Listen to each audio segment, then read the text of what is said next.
ang aklat ng Genesis. Sa unang video, nakita natin kung paano inilatag ng Kabanata 1 hanggang 11 ang pangunahing daloy ng kwento ng Biblia. Nilikha ng Diyos ang lahat ng bagay at nilikha niya ang mga tao ayon sa kanyang larawan para ingatan ng mundo bilang kinatawan niya. Pinili ng mga tao ang kasalanan at magrebelde, kaya nauwi ito sa di makontrol na karahasan at kamatayan hanggang sa umabot sa paghihimagsik at pagpapatapon sa mga tao sa Babylonia. Kaya ang malaking tanong ay, ano ang gagawin ng Diyos para iligtas at mabawi ang kanyang mundo? Mula sa pagkakatapon na yun sa Babylonia, sinubaybayan ng sumulat ang listahan ng mga anak ng isang pamilya hanggang umabot kay Abram na nakilala bilang si Abraham. At ang pangako ng Diyos kay Abraham sa simula ng Kabanata 12 ay nagbukas ng isang bagong kabanata sa kwento. Tinawag ng Diyos si Abraham na iwanan ng kanyang tahanan at pumunta sa lupain ng Canaan. Sinabi ng Diyos na magiging kanya daw yon balang araw. Sa lupain yon, nangako ang Diyos na gagawin niya si Abraham na malaking bansa. Magiging dakila ang pangalan niya at pagpapalain siya. Ang mga pangakong ito ay nakaugnay sa naunang bahagi ng libro. Dahil sa pagmamataas, sinubukan ng Babylonia na dakilain ang sariling pangalan niya. Pero nabigo ito. Pero ang Diyos, sa kanyang kabutihang loob, ay gagawing dakila ang pangalan ng isang hindi kilalang tao na si Abraham. Ang pagpapala ng Diyos kay Abraham ay pag-uulit sa pinakaunang pagpapalang ibinigay ng Diyos sa lahat ng tao sa simula pa. Kaya ang tanong ay, bakit pagpapalain ng Diyos si Abraham at ang kanyang pamilya? Ang huling linya ng pangako ng Diyos ang nagbigay linaw dito. Para makita ng lahat ng pamilya sa mundo ang pagpapala ng Diyos sa iyo. Ito ang susi para maintindihan ng buong kwento sa Biblia. Ang plano ng Diyos ay iligtas at pagpalain ng kanyang nagrebelding mundo. At gagamitin niya ang pamilya ni Abraham. Ito ang dahilan kung bakit ang lahat ng susunod na kwento sa Lumang Tipan ay nakatutok sa pamilyang ito. At tatawagin silang bayan ng Israel. Ito rin ang dahilan kung bakit makikilala ang Israel bilang kaharian ng mga pari sa bundok Sinai. Gustong gamitin ng Diyos ang bayang ito para ipakita sa lahat ng ibang bansa kung ano ang katangian niya. Sa huli, ito ang pangakong tinalakay ng mga sumunod na propeta at makata sa Biblia na nagsabing ang katuparan ng pangako ay darating sa tulong ng Mesiyas na hari ng Israel. Ang kanyang paghahari ay magdadala ng hustisya at kapayapaan sa lahat ng bansa. Sa puntong ito ng kwento, hindi pa malinaw ang mga yon. Kailangan mong ituloy ang pagbabasa at tignan paano matutupad ang pangako. Ang natitirang bahagi ng libro ay nakatutok kay Abraham at sa kanyang pamilya. Una kay Abraham mismo. Pagkatapos ay sa kanyang anak na si Isaac at ang anak nitong si Jacob. At ang 12 anak ni Jacob. Ang mga kwento tungkol sa bawat henerasyon ay pinagsasama ng dalawang pangunahing tema. Una, ang bawat henerasyon ng pamilya ni Abraham ay may paulit-ulit na kabiguan. Talagang ang sasama ng mga desisyon nila kaya ang gulo ng kanilang buhay at nalalagay sa alanganin ang pangako ng Diyos. Kahit na ganun, naging tapat pa rin ng Diyos sa kanila. Palagi niya silang inililigtas mula sa kanilang sarili at muling pinagtitibay ang kanyang pangako na pagpapalain sila at ang mga bansa dahil sa kanila sa kabila ng kanilang mga kabiguan. Ito ang mga kwento ni Abraham. Pinangako ng Diyos kay Abraham ang isang malaking pamilya.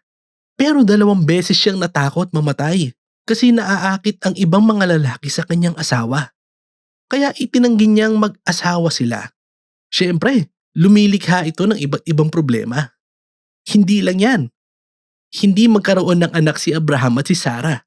Kaya inayos ni Sarah na magkaroon si Abraham ng relasyon sa isa nilang aliping babae. At nagdulot rin ito ng mga problema sa pamilya. Pero sa bawat pagkakataon, nililigtas ng Diyos si Abraham. At sa Kabanata 15 at 17, formal na pinagtibay ng Diyos ang kanyang katapatan kay Abraham.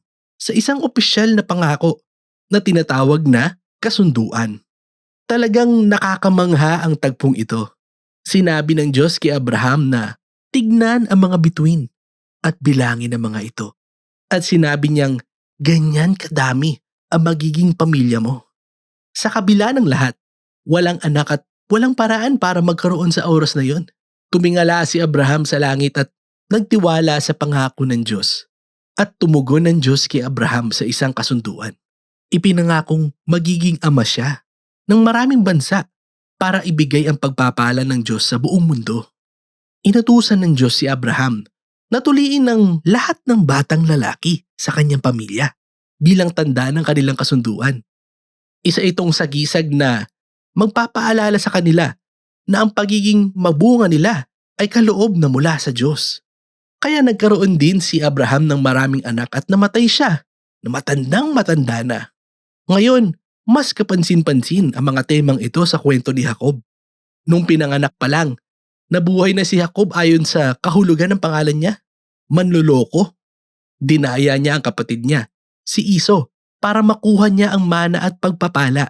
At para magawa niya ito, niloko niya ang kanyang ama na matanda na at bulag pa. Tapos tumakas siya. 4 ang naging asawa niya. Kahit na isa lang talaga ang mahal niya, si Rachel. At nagdulot ito ng lahat ng uri ng alitan sa pamilya. Natuto lang si Jacob magpakababa nang lokohin siya ng kanyang tiyuhin na si Laban. Sa loob ng maraming taon. Sa wakas, bumaliktad na ang sitwasyon. Ito ang nagpababa sa loob ni Jacob. Kaya bumalik siya sa kanyang sariling bayan. At sa isang kakaibang kwento, nakipagbuno si Jacob sa Diyos at hiniling niyang pagpalain siya ng Diyos. Talagang hindi nagbabago ang ilang bagay, di ba? Kahit na ganon, nirespeto ng Diyos ang kanyang sigasig at ipinasa sa kanya ang pagpapala ni Abraham at pinilitan niya ang pangalan ni Jacob ng Israel. Ibig sabihin ay nakipagbuno sa Diyos. Ngayon, dito sa huling bahagi ng libro, ang kwento tungkol sa mga anak ni Jacob. Magsasama-sama ang lahat ng tema. Mas mahal ni Jacob ang anak niya sa pangalawa sa bunso, si Jose, kaysa sa mga kapatid nito. Binigyan pa niya ito ng espesyal na damit. Nagalit ang 10 nakatatandang anak, kaya kinidnap nila si Jose at binalak na patayin. Pero nagpasya silang ibenta na lang siya para maging alipin sa Ehipto, kung saan siya nabilanggo. Kabiguan sa pamilya baka mo, pero kasama ni Jose ang Diyos at gumawa siya ng paraan para makalaya si Jose mula sa bilangguan at itinaas pa siya ni Pharaoh bilang pangalawang pinuno ng buong Ehipto. Kaya iniligtas ni Jose ang bansang Ehipto sa panahon ng taggutom at nailigtas din niya ang mga kapatid at ang kanyang pamilya para hindi mamatay sa gutom. Kaya muli, makikita natin na sinusuklian ng katapatan ng Diyos ang kalokohan at kasalanan ng pamilya ni Abraham. Ginamit ng Diyos kahit ang kasamaan ng mga kapatid ni Jose para magligtas ng buhay. At ito mismo ang sinabi ni Jose bago ang pagtatapos ng libro. Sinabi niya sa mga kapatid niya, "Nagplano kayong lahat ng masama para sa akin, pero hinayaan ito ng Diyos para sa kabutihan, para iligtas ang maraming buhay." Sinadyang ilagay ang mga salitang ito sa pagtatapos ng libro dahil ito ang buod ng mensahe, hindi lang ng kwento ni Jose at ng kanyang mga kapatid, kundi ng buong libro. Mula sa Genesis Kabanata 3, patuloy ang mga tao sa pagiging makasarili at paggawa ng kasamaan. Pero hindi pababayaan ng Diyos ang kanyang mundo sa sarili nitong kapalpakan. Nananatili siyang tapat at determinado na pagpalain ng mga tao sa kabila ng kanilang kabiguan. Makikita mo ito, lalo na sa kung paano tinutupad sa buong libro ang misteryosong pangako tungkol sa anak ng babae. Balikan ng Genesis Kabanata 3. Nangako ang Diyos na darating ang isang taong sugatan pero nagtagumpay at dudurugin niya ang ahas at tatalunin ng kasamaan hanggang sa ugat nito. Pagkatapos ay direktang ikinabit ng sumulat ang pangakong ito sa pamilya ni Abraham. Dito makikita kung paano dadalhin ng Diyos ang kanyang pagpapala sa mga bansa. Mula kay Abraham, iuugnay ang pangakong ito kay Judah, ang ika-4 na anak ni Jacob. At ganito yon, sa isang napakahalagang tula, sa Kabanata 49, malapit nang mamatay ang matandang si Jacob. Gusto niyang pagpalain ng 12 anak niya. Nang pagkakataon na para kay Judah, hinulaan ni Jacob na ang Judah ang magiging tribo ng mga hari ng Israel. At isang araw, darating ang isang hari na susundin ng lahat ng bansa at tutuparin ang pangako ng Diyos na ibalik ang pagpapala mula doon sa hardin hanggang sa buong mundo. At pagkatapos nito, namatay na si Jacob at namatay din si Jose, pero nanatili ang lumalaking pamilya sa Ehipto.